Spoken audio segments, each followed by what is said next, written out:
tous. Alors, dans le cadre de cette deuxième émission dans la série des relations saines, de comment différencier les relations saines des relations malsaines, je reviens sur cette notion de qui est-on. Vous savez que dans la première émission, c'était qui est-on parmi les autres. Donc, on voit bien que là, le rapport, notre identité, c'est parmi les autres.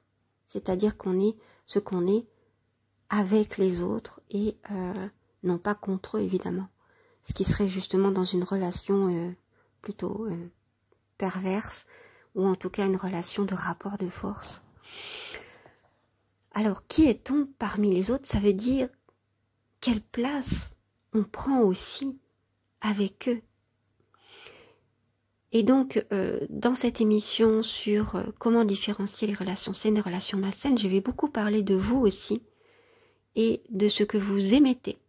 Parce que dans les relations, il y a deux personnes. Et donc vous êtes partie prenante aussi dans ces relations. Donc on va voir comment est-ce qu'on peut faire pour soi-même créer les conditions d'une relation saine. Et une des conditions premières, c'est le sens de la mesure, ce dont je parle à la fin de cette émission. C'est-à-dire que comment est-ce qu'on peut savoir à un moment c'est trop et qu'on se fait abuser. Soit qu'on est trop gentil, soit que y a quelque chose d'abusif dans la relation. C'est pas uniquement en termes d'équilibre, il y a tout un tas de choses qui entrent en ligne de compte, mais qui font que justement on a perdu le sens de la mesure. Donc quand on veut revenir, quand on sort d'une agression perverse et qu'on veut revenir à des relations saines, il faut être conscient et consciente qu'en fait il y a tout un travail à faire sur nous-mêmes pour nous rendre compte de ce qui, dans notre attitude, peut éventuellement encourager à l'abus ou ce qui peut encourager à la toxicité. Et comment nous-mêmes nous pouvons être toxiques dans une relation quand bien même nous serions sains, quand bien même nous sommes sains. Et quand bien même l'autre est sain, comment est-ce qu'il peut, dans la relation, générer du toxique. Pardon. Voilà. Donc je vous laisse écouter. Il y aura d'autres émissions. N'hésitez pas à poser vos questions. À très bientôt pour une prochaine. Alors, ce que je voulais dire par rapport au fait de trouver des relations saines, c'est qu'une relation, donc généralement, quand vous avez été victime, vous vous dites, bah, maintenant je voudrais des relations saines. Il faut savoir d'abord que c'est pas parce que vous allez trouver des relations saines que vous allez être épanoui au départ. Parce que moi, par exemple, quand ça m'est arrivé et quand j'en suis sortie, je me suis dit, bah, tout sauf des relations perverses. Tout sauf des personnes violentes. Mais en fait, non. Il faut pas réagir comme ça parce que c'est pas parce que on va trouver quelqu'un de sain et avoir une relation saine. Donc déjà, la relation n'est pas forcément saine avec quelqu'un de sain, parce que la relation, elle est pas uniquement en rapport avec l'autre, mais en rapport avec lui, avec vous aussi. C'est ce que Jacques Salomé explique, c'est-à-dire dans la relation, il y a vous, il y a l'autre, puis il y a le lien, ce que vous faites de cette relation. Et donc la relation, elle est aussi ce que vous y apportez.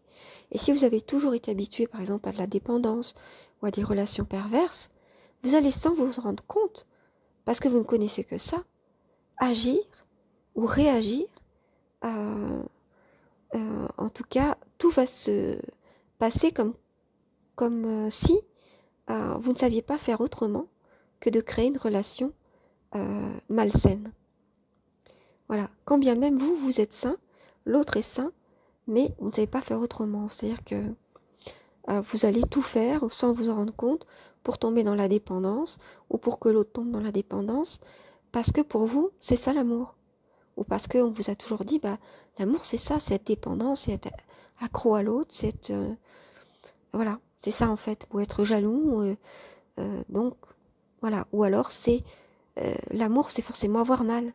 On peut pas être dans un amour sans avoir mal. Voilà, donc ce sont ces croyances, et évidemment qui sont en lien direct avec vos actions et vos réactions, qui font que vous allez orienter la relation d'une manière ou d'une autre. Donc, une fois que vous avez une personne saine et que vous savez comment faire pour avoir des relations saines, donc ça, vous pouvez faire une thérapie comportementale, donc agir sur votre comportement pour que la relation soit saine. Mais une fois que ça est fait, que ce travail est fait, c'est pas pour autant que vous allez être épanoui. Parce que, comme je me disais à cette époque, il y a une trentaine d'années, en fait, tout, mais pas la violence ou pas de personnes malsaines, je me disais que n'importe quelle personne ferait l'affaire et je me dévalorisais, en fait, en disant ça.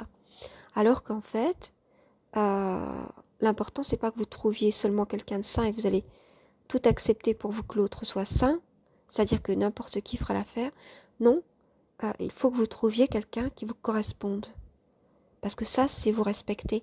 Et donc, pour trouver cela, il faut se connaître.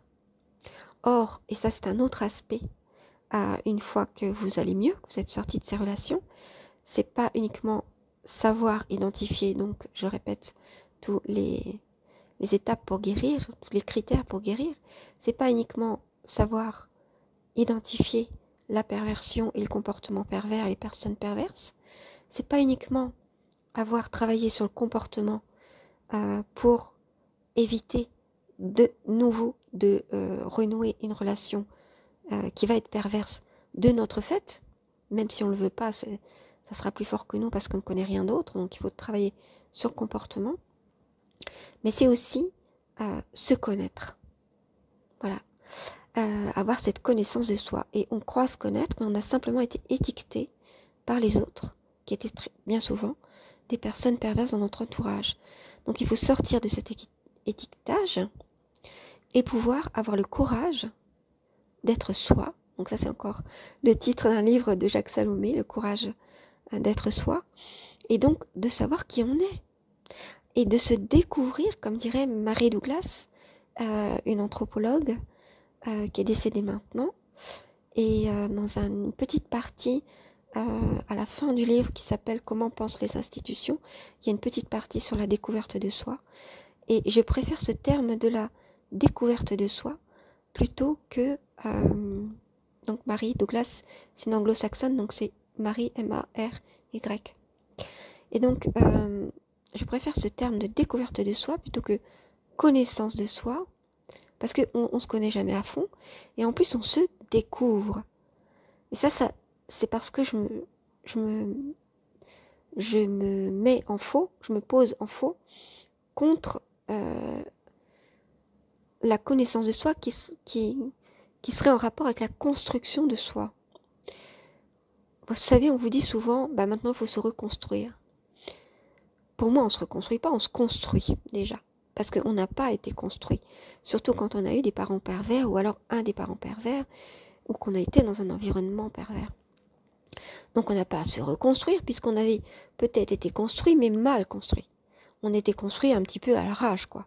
C'est-à-dire un petit peu comme un château de cartes. Vous voyez, il n'y avait pas de base, quoi. Il n'y avait pas de repères, pas de modèles qui tiennent la route. Tous les modèles étaient mauvais, étaient erronés. Donc en fait, on va se construire. On pourrait dire même qu'on va renaître, en fait. On va se construire et non se reconstruire. Mais j'aime pas trop le terme de construction de soi, plutôt la découverte, parce que pour se construire, pour reprendre quand même ce terme, pour se fonder, je dirais, pour fonder le soi sur quelque chose de solide, donc pour trouver les fondations, il faut se découvrir, savoir qui l'on est. Or, on a une fausse idée de nous-mêmes quand on sort d'une relation avec un pervers ou qu'on était dans un environnement pervers, non seulement du fait de l'étiquetage, mais du fait aussi qu'on ne connaît pas ses défauts, ses réels défauts. Vous savez qu'on a des qualités, on a des défauts.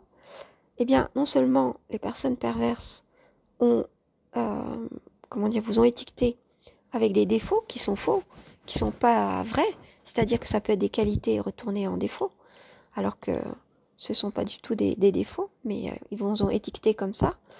Mais en fait, en plus, vos défauts réels, vous ne les connaissez pas.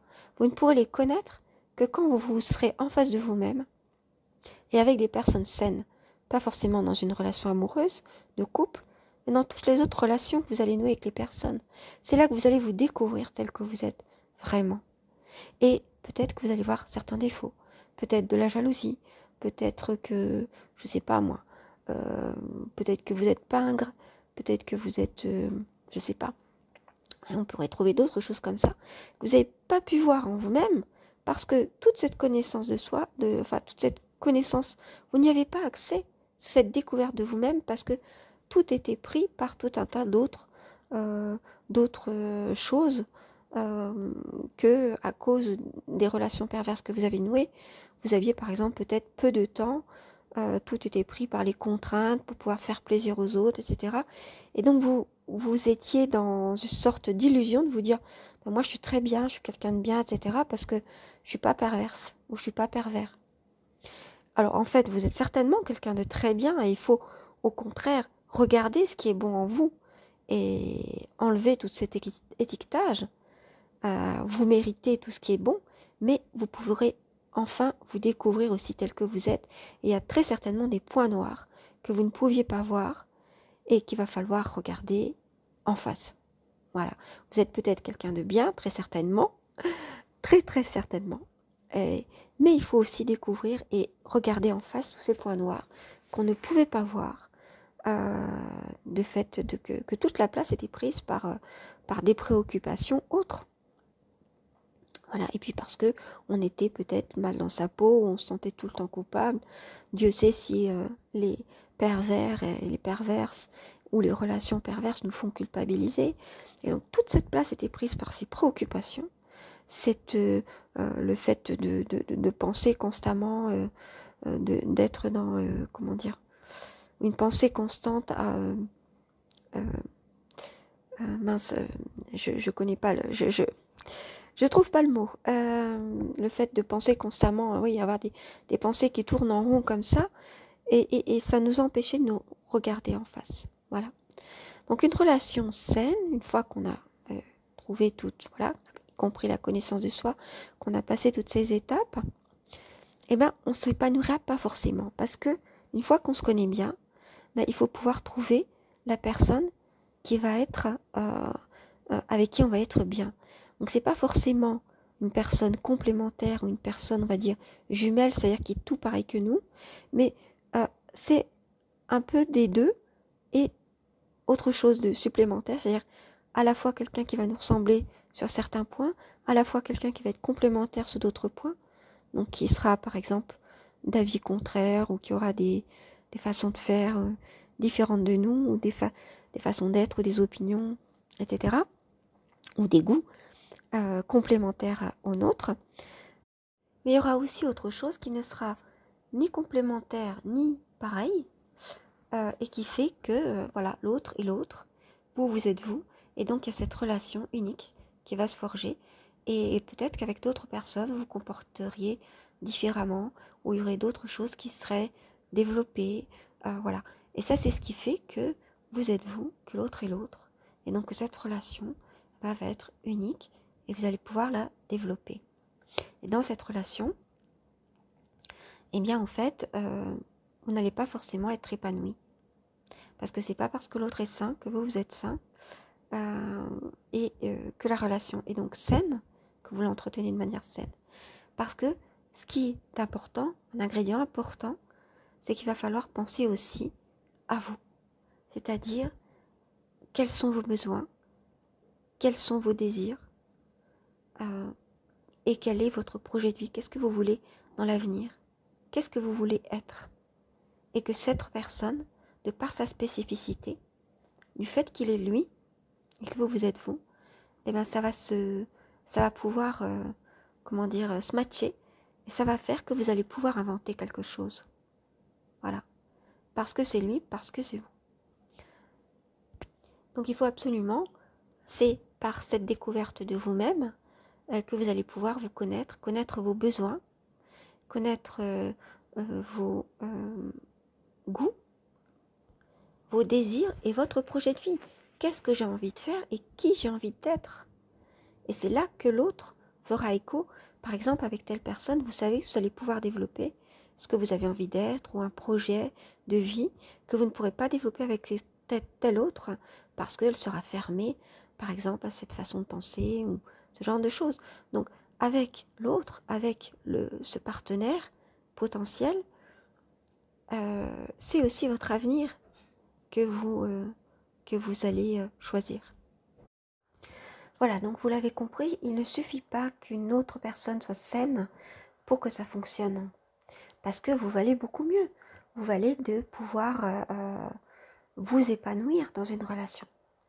Et donc le fait que l'autre soit sain et que vous ayez compris ce qui votre problématique, qui vous êtes, que vous soyez découvert et que vous ayez mis à plat ce que vous voulez dans la vie, ce que vous voulez être, eh bien tout ça, ce sont les conditions nécessaires pour que les choses se passent bien et puis pour pouvoir vivre en pleine conscience la relation que vous avez envie.